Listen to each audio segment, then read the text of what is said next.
Before we continue, let me formally recognize the presence of Senator Marcoleta and Senator Lauren Legarda. Mr. Chairman, pwede po ba ako magpagamit ng ako'y kailangan na pong mag-CR? Nagkahirap-hirap na ang pambansang tagapagsinungaling ni NGWM kung paano pasinungalingan ang katamaran ng kanyang among nakangiwi ang panga anak ng kagwang.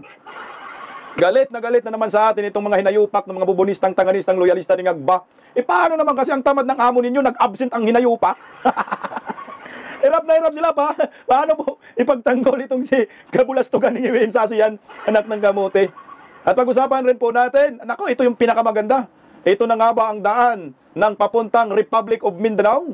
Nako, Davao City. Meron na po silang tinatawag na Davao Tourist Passport. Nako, magandang pangitain ito. Para yung mga buhayang pupunta sa Davao ay mamonitor yung pasok at labas. Lalo na itong si Antonio Trillanes, anak ng kagwang. Okay to. Practice na tayo na maging Republic of Mindanao. Well, ito, pag-usapan rin po natin itong gabinete ng UM na nagkaihi na. Naihi nang makita si Senator Marcolita, anak ng kagwang. Si Dizon, na dati-rata ay 50 anyos ang mukha, ngayon 80 anyos na muti na at gumigiwang na rin yung panga. Naihi sa Senate budget hearing tungkol sa pundo ng DPWH nang makita si Senator Marcolita, anak ng kagwang. Maihi ka talaga kay Senator Marcolita eh. Ang tapang, ang talino. Ito, bago ang lahat, palike po muna, pa-share, pa-subscribe. At pakipindot po ang inyong notification bell upang lagi po tayong updated sa ating mga video. At sa mga trolls, huwag po kayong mahiyang mag-subscribe kayo. Para pag may video tayo, alam na ho ninyo pag mang-trolls na kayo. At suportahan po natin ang Birada Aguila YouTube channel. May live po kami dyan. Sa mga gusto makapanood po sa akin ng live commentary, sa Birada Aguila po tayo, YouTube channel. Alas 2 hanggang alas 3 ng hapon, minsan alas 4 po yan. Maraming salamat in advance sa mga mag-subscribe din po. Unahin na nga ho natin itong nagkaihi-ihi, no? Bago yung boy tamad. Nagkaihi-ihi na ho si Vince Dizon. Hindi niya po alam kung paano po i-control yung kanyang kaba. Kasi pag naihi ka daw, kinakabahan ka. No? Hindi ka makabahan kay Senator Marcolita pag nagtanong. Talagang bulilyaso ka. Unahin po muna natin kasi medyo mahaba ang topic natin dito kay Senator Marcolita. Ito po, pakinggan po natin, panoorin natin yung nagkaihi-ihi, anak ng kagwang. Ito, narito. Before we continue, let me formally recognize the presence of Senator Marcoleta and Senator Lauren Legarda. Ayan na. Mr. Chairman, pwede po ba ako magpagamit ng ako'y kailangan na pong mag-CR? Sige. Dumating po si Senator Marcoleta. At the very least, mag-CR. at the very least naman sa bigat ng trabaho, Pasensya na po. payagan namin kayo mag-CR at the very least. CR daw. Alam mo kasi pag ang tao na kinakabahan yan, anak ng kagwang. Kabado, kaya nagtatawag ng CR. Dapat, Vince, nagdala ka ng diaper. Yung adult diaper, magbaon ka. Kabado si Vince Dizon na makaharap si Senator Marcolita, kaya biglang napatawag ng CR. Ma'am, may I go out? CR po. Nandiyan kasi si Senator Marcolita, kakabahan ka talaga. Kasi unang-una, si Senator Marcolita, hindi po ito ay ordinaryong senador. Talagang malawak ng kaalaman at experience sa tungkol sa mga batas, abogado pa. Kaya pag ikaw, maging resource person ka sa Senado at makaharap mo si Marcolita, talagang kakabahan ka. Lalo na pag hindi ka handa at wala kang alam sa mga katanungang itatanong sa'yo, tawag ka talaga ng Arinola. Talaga, pakinggan natin. Take advantage of the time habang nasa Call of Nature si Salamat po, ma'am. Yes, good morning. Thank you for acknowledging me. Baka papayag sila para hindi waste of time. Yung expert sa allocable at non-allocable si Director Bote, kayo po, no? Si Planning, kasi wala nun si Sen Marcoleta at Sen Erwin para may definition of terms at yung bago ng pangalan ng allocable at non-allocable. Kasi Anak ng kagwang na bago ang pangalan pero korupsyon pa rin, no? Ito maganda itong pinapag-uusapan to, itong allocable at non-allocable. Kasi binabago daw yung pangalan binabago ng DPWH, pero pareho pa rin ang purpose. Kawatin pa rin, suhol pa rin, busal, anak ng kamote. Get tuloy. kasi nakaka-confuse, di ba? Di ba naging congressman tayo, Sen Erwin, naging congressman si Senator Marcoleta. Wala talaga akong alam na allocable at non-allocable. Jokingly, sinabi nung huling hearing natin ni Secretary Dizon, nung lumapit dito sa amin ni Chair Sherwin, Sen Sherwin, yung allocable daw yung maaring i-allok. Pero joke daw yon. Yun ang sabi ko. Ano ba yung allocable? Patay ka dyan ni Marcolita. Kasi joke daw yun. Hindi po joke yung allocable. Talagang totoo po yun, Senador Lauren Legarda. Kaya biglang bumira dyan si Senador Marcolita eh. So talagang hanggang ngayon po, marami na akong kausap. Sa tagal-tagal natin dito, pati Senate LBRM, wala silang maalala. I'm sure our colleagues would want to understand para po may definition of terms. Tapos, yung inyong bagong termino, dahil ayaw nyong gamitin po yung allocable at non-allocable. So, hindi i-allok, mabuti. Bawal i-allok. Ano na po ang tawag? Siguro, district projects and non-district? Kung ano po? Sige, si Direk. Ginagago nyo kami, ginagago lang yung taong bayan ng DPWH eh. Baguhin daw. No, yung pangalan, hindi na allocable at non-allocable anak ng kagwang. Anong tawag doon? District project? Non-district? So ngayon, anong resulta pa rin yun? Pira pa rin. So pag may pera, kurakot pa rin, kickbacks pa rin, anak ng kagwang, insertion pa rin. Director Bote and Yusek. May I- Sino po yung Ito na. eksperto? Thank you. I don't Interject, Madam Chair. Thank you Hi, po. Mr. Chair. Yes, go ahead, Senator. Mm-hmm. In relation to the question of Senator Aligarda, hindi po joke yun, yung allocable. If you will note, during one of those hearings in the Blue Ribbon Committee, yun pong allocable, inadmit po ni former Secretary Bonoan. Nandun po silang dalawa ni Yusek Cabral nung tinanong po namin yung allocable. Tinanong po namin, ano-ano po ba yung mga factors na nakapagdadagdag doon sa mga initial ceilings that have been established nung NEP. So sinabi po nila yung allocable funding, yan daw po ay talagang inahanda nila, particularly in the House of Representatives kasi sila yung mayroong power of the purse, para hindi na molestyahin, well, pardon for using the word, para hindi na Guluhin. istorbohin yung mga nakalatag sa NEP. Talagang provision po yun na talagang pambibigay doon sa mga members ng House. Inadmit niya po yun. Mahigit pong 300 po talaga ang members ng House of Representatives. Nag-a-average po ng 1 billion ang regular district representative. Puta, 1 billion ha? Average lang po yun, merong mas mataas. Ang party list po ay 150 million, masaya na po sila, except Isipin mo yan, 1 billion ha, district representative. 1 billion. Ang party list, 150 million. Allocable. Ito ay nakasama na po talaga yan sa National Expenditure Program. Kasama sa budget yan. Tawag dyan, pork barrel, para nakawin nila ang anak ng kagwang talaga naman. Tuloy natin, oh. yung mga party list na contractors. At pagkatapos po ng allocable, Mr. Chair, meron pang leadership funding. At dadagdag pa po yung program at saka nga po yung difference na manggagaling po ngayon sa bicameral conference. Nung kinumpute ko po yun, and this is recorded in one of the Blue Ribbon Committee hearings, 1 trillion po talagang naidadagdag sa DPWH pa lang. And 1 trillion pesos, ito po yung sinasabi naming taba, kung yun po ay ibabangga natin sa 6.325 trillion na budget ng 2025, 1 trillion is almost 15%. So, hindi po siya joke. Inamin po yun nung recorded po ito. Thank you, Mr. Chair. 1 trillion pesos ang taba sa pondo na ipinasa taon-taon. So ito 2025, yan yung allocable leadership funds. Putik, no? Ang kalakalan na ngayon sa Marcos admin, nagkanya-kanya ng palusot. Nahayaan ho kasi ang tungkol sa korupsyon. Kasi yung mga leader din, mga kurakot, tabla rin mga hinayupak na yan, mga halang ng bituka pagdating sa pera. Ewan ko, imposible naman si Loren Ligarda kung hindi niya alam ito. Sa bagay, hindi naman siya kongresista. No, sa panahon ni Bangag, yung ganitong allocable at leadership funds, sa panahon naman ito ni Tambaluslos. So ang may alam nito, si Erwin Tulfok. Alam niya ni Erwin. Kaso ang problema ito si Erwin, parang nagmaang-maangan na hindi niya alam ang allocable at non-allocable leadership funds. Nagmaang-maangan siya dyan, kaya bigla siyang dumiga ba? Bigla siyang nagsalita dyan para kunyari, wala siyang corruption, loka. O ito, pakinggan natin, tuloy natin. Mr. Chair, may I? Go ahead, Senator. So, Senator Marcoleta, do you mean itong allocable na ito, itong leadership fund na ito, suhol o lagay sa mga mambabatas? Can you please specify? Ganun ang naging conclusion doon, Mr. Chair. Kasi nga sabi ni Secretary Bonoan, para hindi nagalawin. Pangsuhol talaga. So, nung tinanong ko magkano yun, 450 billion pesos. Pagkatapos yun pong leadership, alam niyo naman po yung leadership sa House, merong speaker, may deputy speaker, merong majority leader, at napakaraming assistant and deputy majority leaders. Isama mo po yung mga chairman at saka vice chairman ng Appropriations Committee. Yun po yung 450 billion. Recorded po ito. At pagkatapos yung leadership, 100 billion yan. Nakarecord po yan. Ang program, 150 billion. At pagkatapos yung difference na po, pagkatapos na ng NEP at saka yung GAA, another 400 billion pesos. Yun po yung 1 trillion na taba na hindi naman kailangan po ng ating DPWH kung tutuusin natin. Salamat po, Mr. Chair. So bawat pondo na pinasa ni IWM, may sobrang 1 trilyon. So yung 1 trilyon, ito yung pork barrel, Erwin Tulfo. Alam mo yan, anak ng kagwang maangang ka pa. Ngayon, itong pork barrel na ito, ang makakuha dito, at magiging swerte dito, kung luluhod ka kay Martin Romualdez.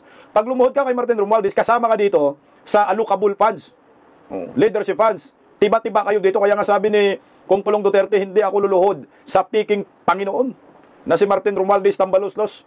Dito kinukuha yung pambusal sa mga kongresista. Kaya nga ho yung impeachment laban kay Vice President Inday Sara in-impeach si Inday Sara sa Kongreso, walang basa-basa ng articles of impeachment, yung mga pumirma. Ang tiningnan nila, pira, 150 million bawat pirma. Tara, pirma na tayo.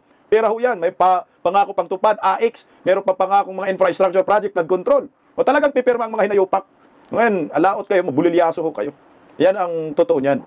Tsaka, napaka-imposible naman, Erwin Tulfo, bata ka ni Tambaluslos, hindi mo alam yan, anak-anak ng kagwang. Niluloko lang talaga tayo ng Tulfo Brothers eh. Di ba yung si Axie is party list, kasama si Yap dyan eh. Nakaladkad, may mga kickbacks din.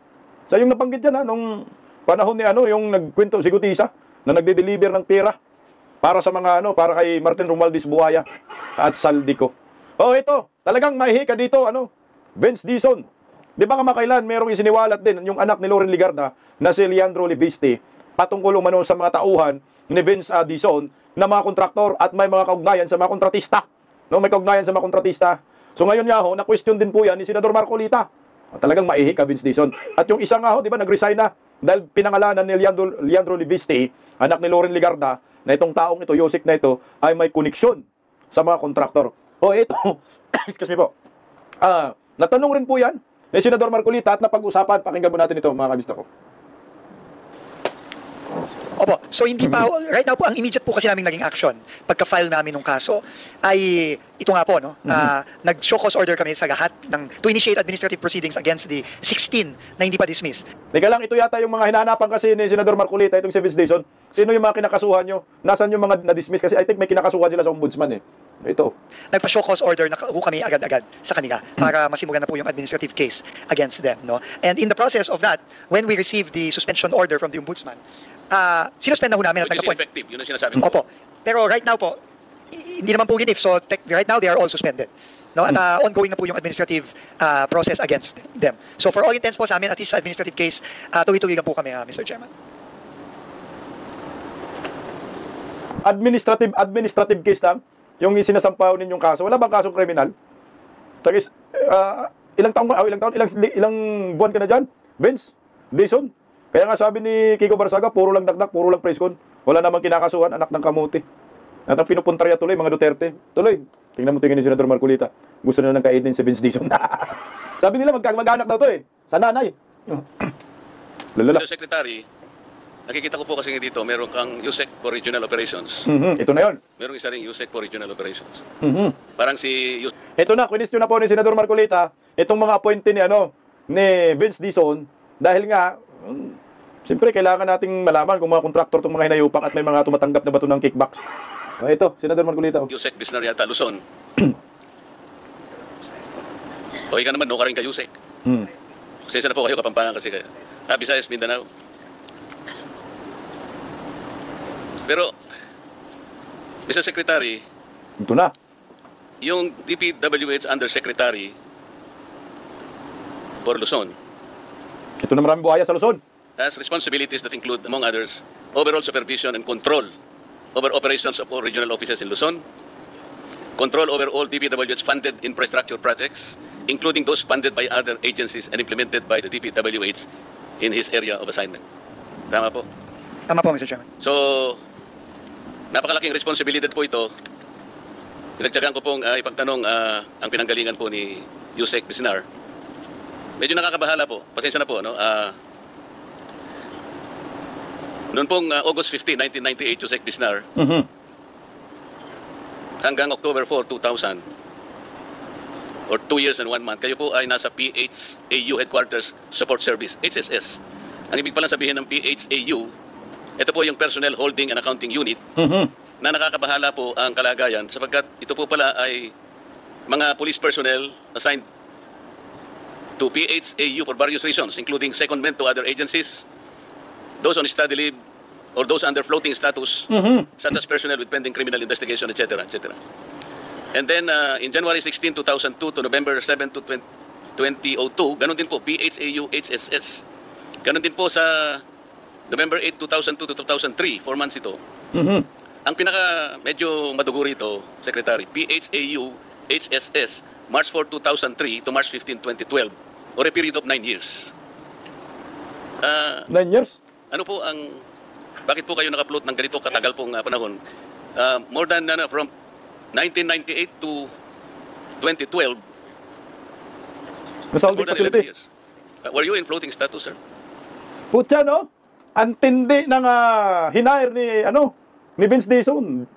General ito, pulis to ha. Pero floating ng 11 years may history. At hindi lang isang bisis, 3 bisis. Yung history ng naturang inappoint kayo ni Vince Dizon, Yusek. Pag tiningnan mo yung background, palpak na. Vince Dizon. Hindi ka ba nag-background check bago ka nag-hire? Wala na tayo dito.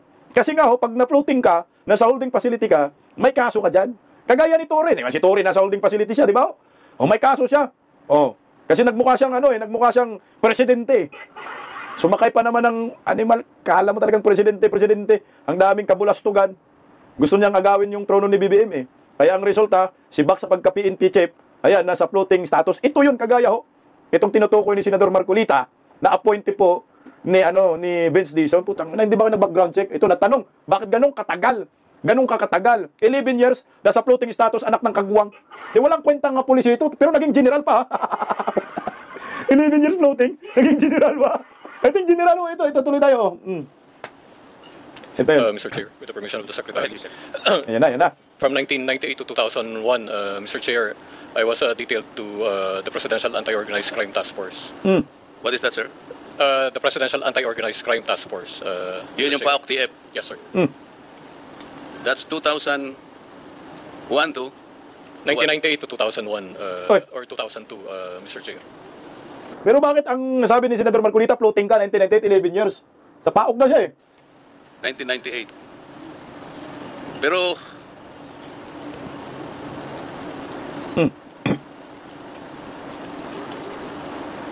nagkaroon po kayo ng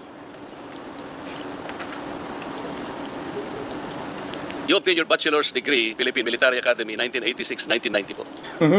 Yes, Mr. Chair.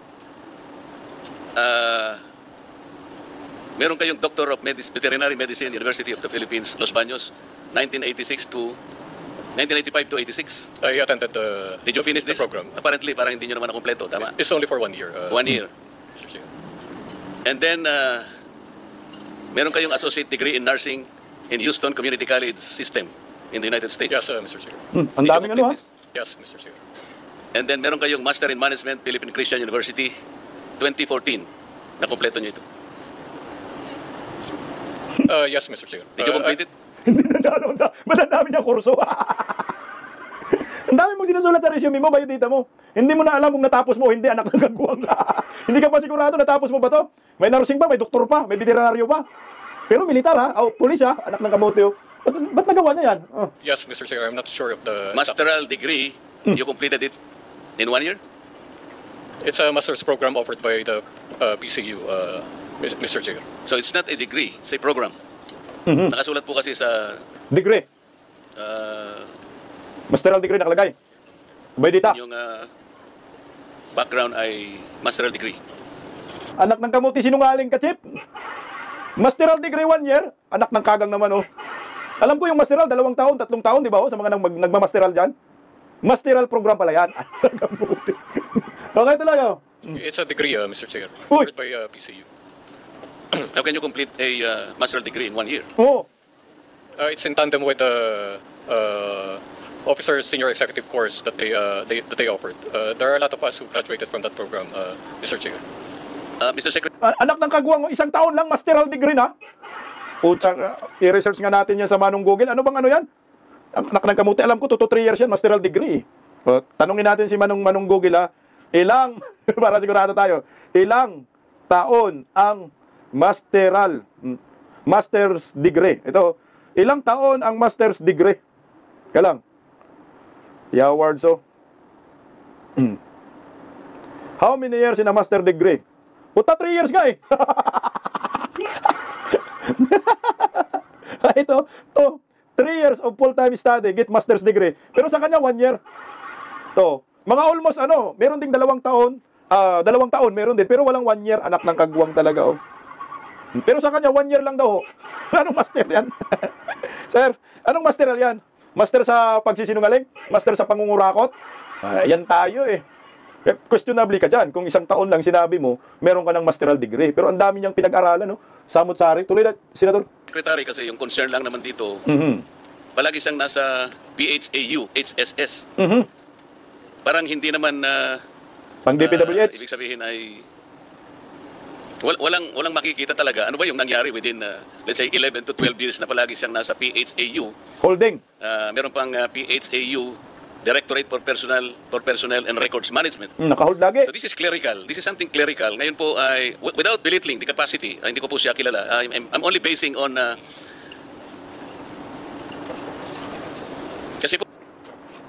Puro na sa holding facility lagi siya. Naka-floating restaurant, anak ng kagwang. Parang taga Bujul ba, floating restaurant lagi. Umay gulay. So, Mr. Secretary, this is a very important position. As I said, I do not know him. I just relied on some of the facts which he admitted today. This is a huge responsibility. It's not only overall supervision, but he will be placed in control over operations of all regions in Luzon. Alam naman po natin dito ang pinag-uusapan natin sa Blue Ribbon Committee na talaga takot-takot na anomalya po yung ano. I am just a little bit wary na I do not judge your discretion in hiring personnel, Mr. Secretary. But just the same, you may or may not know about all these details. I will probably provide you with this. Thank you very much, Mr. Chair. Mr. Ang laki ng problema ni Vince Dizon dito, no? Kasi nga, yung mga hinahire niya pala, may mga problema. May mga kaso, administrative case. Hindi maganda yung background. Tapos ito, nahawak ng Luzon, patungkol sa DPWH, anak ng kagwang. Hindi walang background sa engineering, tapos DPWH, bakit nandyan siya? O baka naman, tama yung sinasabi ni Leandro Libiste, na may mga koneksyon ito, na mga kontraktor. Kaya ito yung hinahire, anak ng kamuti, magkano na ba? Nakulimbat. O ito, sumabat dyan si Vince Dizon at ipinagtanggol niya po ang kanyang mga hinahire. Mr. Chairman, if I may just Yes, go ahead, quick, Secretary Dizon. quick manifestation. First of all po, I've worked with Undersecretary Bisnar, former General Bisnar, for several months already. Former General Bisnar was recommended to me when I was appointed to be the OTR Secretary in February.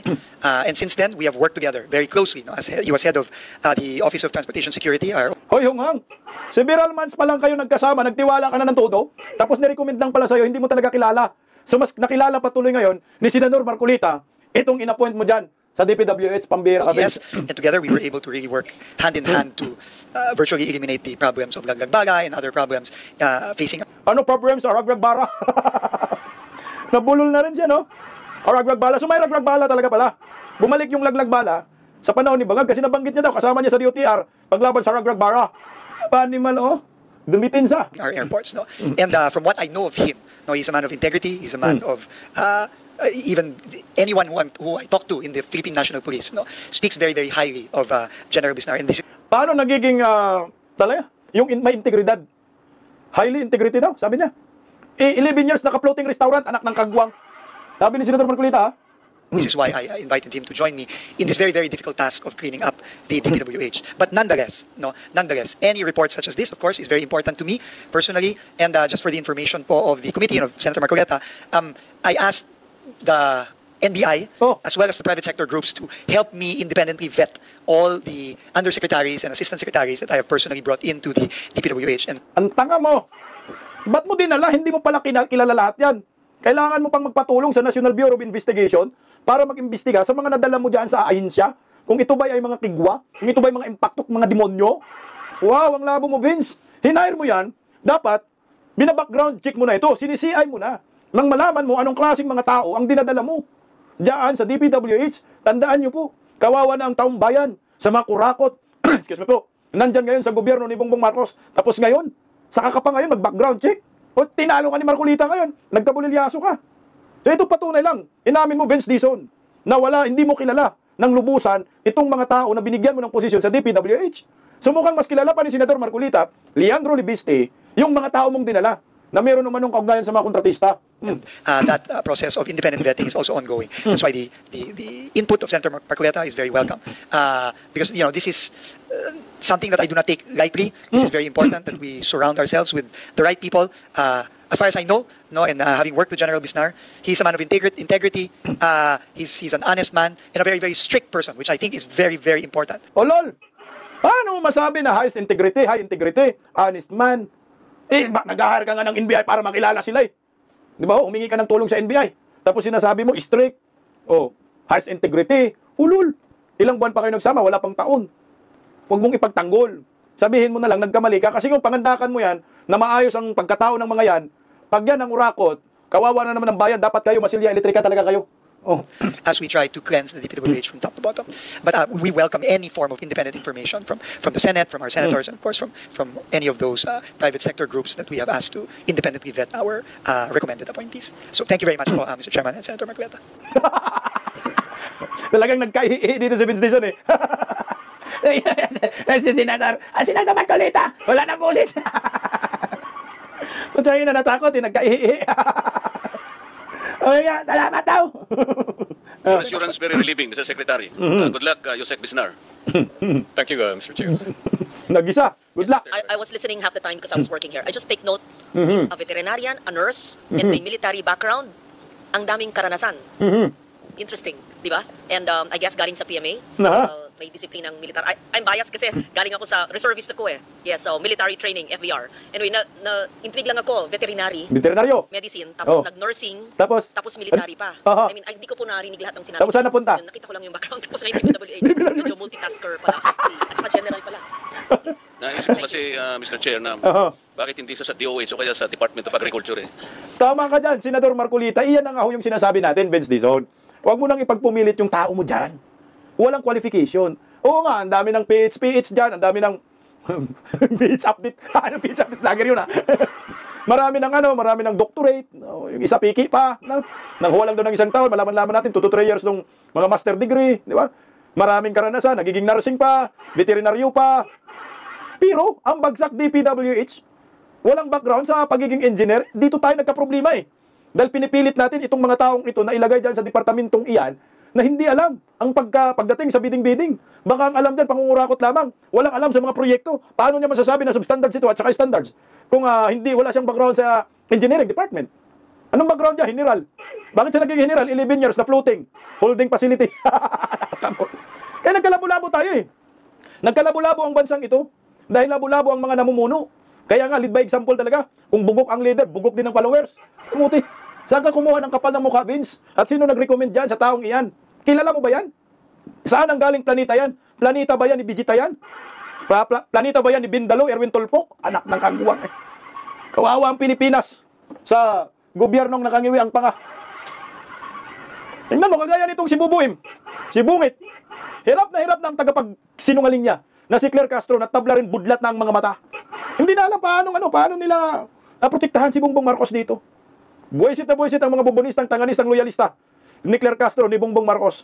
Dahil nakantsawan talaga itong si Bongbong. Dahil absent sa photo op. Dahil sobrang tamad. Animal, hindi nyo na kayang lusutan yan.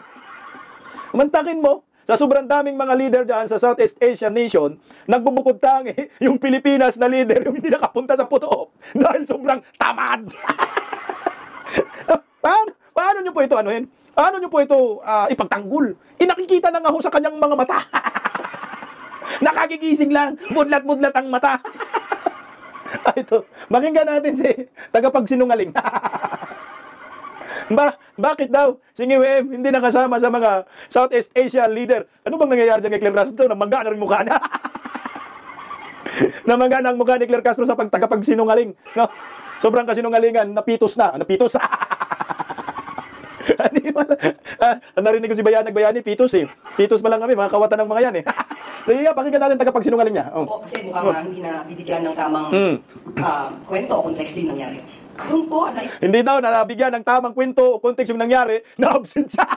Ito, makinig kayo ha. Ito yung tamang kwento. Hindi pala tamang kwento. Ito yung tamang kwento na tagapagsinungaling. Okay, hinggan natin tagapagsinungaling. Ipaliwanag din po sa atin, sinabi din po si David Gomez na nagsabi po yan, yung kanilang photo ops, ay nasa extended bilateral meeting pa po ang Pangulo with the UN.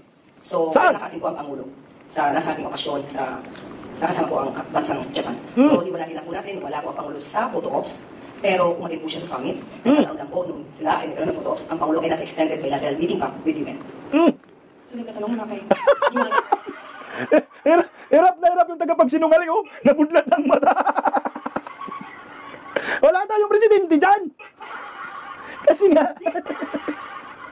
may kausap daw sa extended bilateral meeting na taga-UN. Ano yun? Pag sinasabi niyo pong bilateral meeting, ang magkausap yan dalawa, from the word bilateral. So dalawang bansa nag-usap. Si Bongbong at saka yung anong bansa. Kung totoo na nandoon, may ka-bilateral meeting, Castro, kung magsinungaling ka, magbanggit ka na lang ng bansa. Sino yung kausap niyang leader ng bansa?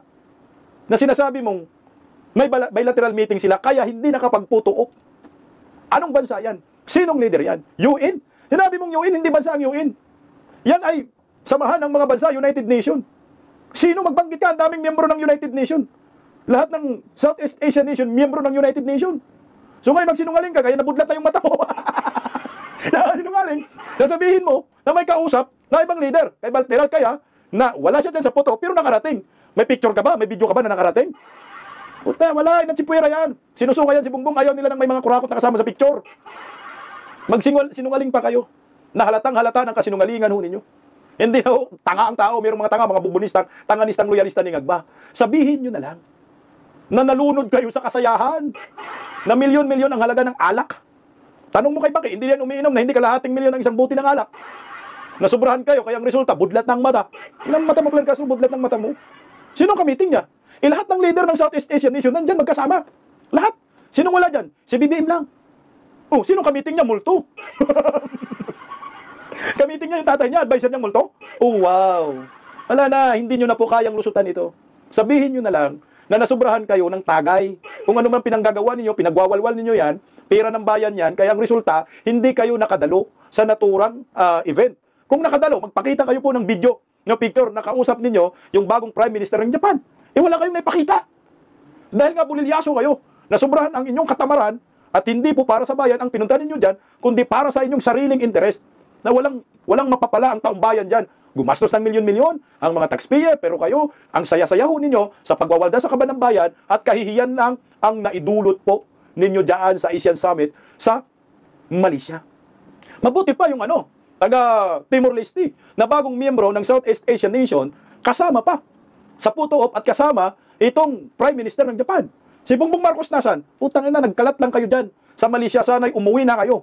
So ano ang ipinagmamalaki ninyo pag uwi ninyo? Puro kasinungalingan pa rin. Ang dami ninyo dyan. Mga kabinete ni Bongbong Marcos. Anong pinanggagawa ho ninyo dyan? Ikaw, Claire Castro, ang ginagastos mo. Galing sa kaban ng bayan. Pero ang trabaho mo pambansang tagapagsinungaling ni Bongbong Marcos. Lahat na lang ng kasinungalingan, ginagawa mo. Kaya ang resulta mo, budlat na ang mata, anak ka ng kagwang ka. Yan naman ang totoo. Kaya mas maganda na ho itong nasasagap nating mga balita. Tayong mga taga-Luzon, tayong mga taga-Mindanao, humiwalay na tayo sa Luzon, anak ng kagwang. Puro budol-budol mga namumuno, puro mga scammer, puro mga kurakot. Ang mga buhaya nagsiksikan sa Luzon. Nasa Palasyo de Polvoron, Kongreso, Senado. Kaya mas maganda pa siguro, mangyari na yung sinasabi ni Kiko Barsaga, Republic of Mindanao. One Mindanao na lang ho tayo. Para magkaroon tayo ng kalayaan mga taga-Mindanao. At makatakas na tayo sa mga sakim sa kapangyarihan. Apelyedong Marcos, Aquino, Romualdez, sa inyo na lang taga-Luzon, magsawa kayo magpakailanman. Dahil napakaganda po itong ginawa ho ngayon ng Davao Region. Dahil meron na po silang tinatawag na pasaporte. Patay tayo. Mukhang practice na po ito. Para maghiwalay, makipaghiwalay na tayo dito sa Luzon. Kayo mga kaibigan nating taga-Luzon, na mga mababait, migrate na po kayo sa Mindanao. Doon tayo sa lupang pangako na matagal nang inaasam at yung pag-uunlad ng rehiyon na ito ay nandyan na, pinipigilan lang ng mga buhaya. Mga kababayan ko, mga kabistak, nagulat po tayo dito. Meron na pong tinatawag ang Davao Tourism Association na Davao Tourist Passport. Yan po ay post po mismo yan ni Ma'am Vivian Villis po at kumakalat na rin po yan sa social media. Bago po natin kumintuhan, basahin po natin yung nakalagay dyan sa Davao Tourist Passport, Davao Tourism Association. Ang sabi, good news for the tourists of Davao City. Hindi lang siguro Davao City, kundi buong rehiyon ng Davao. The Davao Tourism Association is set to launch the Davao Tourism Passport this HTX 2025 on October 28, 2025 at the Grand Regal Hotel. Davao Tourism Passport is said to be a booklet that tourists can use to get discounts and deals in participating tourism establishments in Davao. Puta, napakagandang pang-akit po yan, ha? Napakagandang pang-akit po yan para sa mga turista na gustong pumunta ng Davao, mamasyal, kumain ng durian, kumuha ng durian at ibato sa mukha ni Bangag at ni Claire Castro. Bakit ako pabor ako dyan? Napakaganda ho yan, pang-akit. Kung meron kang ganyan, tourist passport sa Davao Region, may mga discount ka. Sa mga tourist destination, baka kasama pa sa hotels, may discount ka. Transportation, may discount ka, baka may free rides ka pa. Napakaganda ho ng benepisyo ng Davao Tourist Passport. O di ba ho? Kahit ako local tourist ako, hindi man ako taga Davao. No? Davao pa naman yan yung passport na yan, pero gusto ko buong Mindanao na. Kukuha ako niyan. Bakit? Para makabil ako ng mga promo nila. Makabil ako ng mga discount sa mga tourist destination. O kung lahat tayo merong Davao Tourist Passport, di ang saya ng buhay. At makakatulong din po yan sa pagyabong ng turismo sa Davao. Na sana, ganun din sa buong Mindanao na. Pero parang practice na po natin ito mga taga Mindanao, na meron na tayong sariling pasaporte. Kaya i-recommend ko po ito. Sana lahat ng probinsya, rehiyon sa Mindanao, magkaisa po tayo. Gamitin natin Mindanao Tourist Passport, hindi lang sa Davao. Magkaisa na tayong taga Mindanao. Lahat kung meron kang ganito, pasaporte, para sa turista, pag turista ka sa lugar na yan, ay may discount ka. Kunyari, ako taga Siargao, pupunta ako sa Davao. Oh, may passport ako. Kayo rin taga Davao, pupunta kayo sa Siargao, hindi may tourist passport kayo. May mga discount po tayong maa-avail. Ito yung pinakamaganda. Ito ay para lamang sa mga turistang lokal at international at ang national tourist na gustong mag-ikot-ikot sa Mindanao. Kung ikaw naman taga Mindanao, na gusto mong mag-ikot din sa buong Mindanao, magdala ka lang ng Davao Tourist Passport para maka-discount ka. Di ba? At baka pag tinignan mo, uy, tourist ito, o kailangan natin asikasuhin para pabalik-balik dito sa ating rehiyon. Pero, meron akong naisip yan kung bakit ginawa ho yan sa anak ng kagwang. Pakinggan po muna natin ang kaibigan natin patungkol dyan. Narito. Alam niyo po ba mga karadang, nakakaiba na ang Davao ngayon. Hindi ka na makakapunta sa Davao pag wala kang Davao Tourist Passport. Hindi ka po inaalaw kasi alam mo kung bakit. Dahil sa mga buhaya, napupunta-punta na lang basta doon sa Davao. Ngayon, malalaman na kung sino ang from Luzon ng mga buhaya na pupunta sa Davao, di ba? Para sa safety ng mga tao sa Davao, lalo sa mga Duterte. So dapat ngayon, ang kasunod, dapat meron na rin ang Visayas, di ba? Ang Visayas dapat meron na rin. Hindi ka makakapunta talaga ng Davao pag, not only in Davao.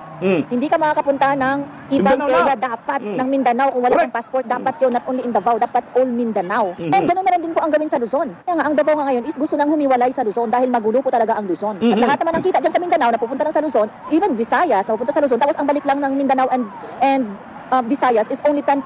Tapos hindi pa sinusuportahan, di ba? Sabihin nyo, Ramon Tolfo, sabihin mo na hindi hindi makaka-survive ang Mindanao. Excuse me, Mindanao siguro naghahatid sa inyo kung anong mga pagkain na meron kayo dyan. Correct. Mga prutas, di ba? Kung walang Mindanao, wala kayo. Kaya ayaw niyong ihiwalay ang Mindanao dahil doon kayo nakikinabang, di ba? And also Visayas, mga walang hiya kayo. O Ramon Tolfo, para ka na naginip ng gising. Parang hindi ka taga Mindanao. Ulul. Dapat ang mga buhaya na yan, hindi na yan tatanggapin pag pumunta sa Mindanao. Hindi i-approve ang kanilang passport. Kaya mga kodang bye-bye na. Mag-enjoy pa ako sa aking pumpkin. O, di ba? Napakaganda pong naisip. Maraming salamat, Ma'am Saya, palagpakan natin. Napakaganda po itong naisip ng Davao para sa akin. Alam niyo po, lalago ang ekonomiya at maraming mag-invest sa Davao. Sana i-adapt nga ito ng Mindanao. Bukod pa rin yan, ang nakikita ko dyan, monitoring yan, sa mga mapagsamantala sa Mindanao, sa mga mapagsamantala sa mga taga Davao.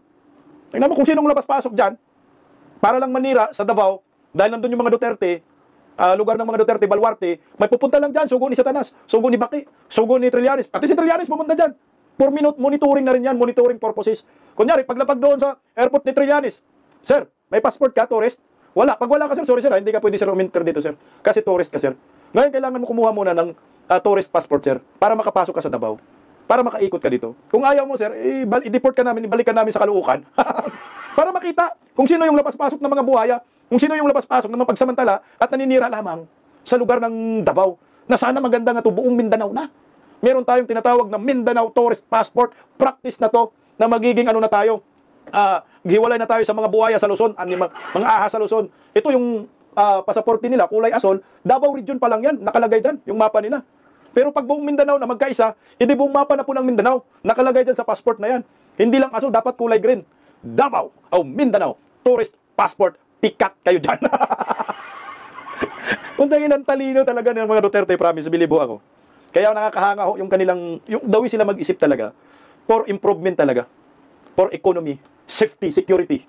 Yun talagang nakikita ko. Kaya nakapanghinayang nga pag hindi tatakbo si Inday Sara sa pagka-presidente, pero alam ko tatakbo yan, sana hindi lang guluhin ni Amy Marcos ang mga Duterte. Wag kang magpagulo, Day. Dahil wala ka nang ibang gagawin, Day, kundi tumakbo ka sa pagkapangulo. Maganda ang mga vision ng mga Duterte. Sino bang nakaisip ng ganito na rehiyon? Wala. Only Duterte. Na nakaisip sila na gumawa sila ng passport, pero hindi passport ng pagiging separate ng Mindanao sa Luzon, kundi passport ito for monitoring sa mga turistang labas-pasok ng Davao. Yun ang purpose niyan. At pinangalagaan siguro nila dyan yung security, peace and security, para hindi basta-basta makapasok yung mga hindi taga Davao at hindi basta-basta makapanggulo ang mga buhaya sa Davao kasi ginugulo nila yung Davao Yan ang sugo ni Satanas, si Trillanes. Labas-pasok si Prince Castro, pumupunta ng Davao. Na dapat mamonitor yung galaw ng mga kalaban, yung galaw ng mga buhaya, kung saan ba mangungurakot, lalo na si Romualdez. Present nyo yung passport nyo. Tourist passport, kung wala ka, deport ka sa Maynila. Balik ka sa Maynila, magtila-tila. Huwag ka nang maglakas ng loob na dito ka sa Mindanao pumasok. Gusto mong pumasok, kuha ka ng Davao Tourist Passport. Lahat ng lakad mo, ilagay mo. May hotel ka na ba? Saan ka pupunta? O, nandyan nilalatag mo yan. Mamonitor, lagyan mo na rin ng microchip dyan. Para kung yung pupunta si Baki, yung GPS, passport na may GPS para yan. Mamonitor, tingin na, nandito na si Trillanes, magkasama si Baki. Iyari kayo. Anyway, congratulations po sa mga taga Davao at sana po pagpalain po tayo at ako'y nagdasal. Kung hindi man kaya natin patinuin itong si Bongbong Marcos at hindi makinig sa mga kritisismo, constructive criticism ng mga oposisyon, Aba ho, mas maganda na ho siguro yung sisiparit na lang kaming mga taga Mindanao. Nagkaroon na rin po kami ng kalayaan at magkaroon po kami ng sariling pasaporte. Good luck po sa ating lahat. Mr. Pilipinas,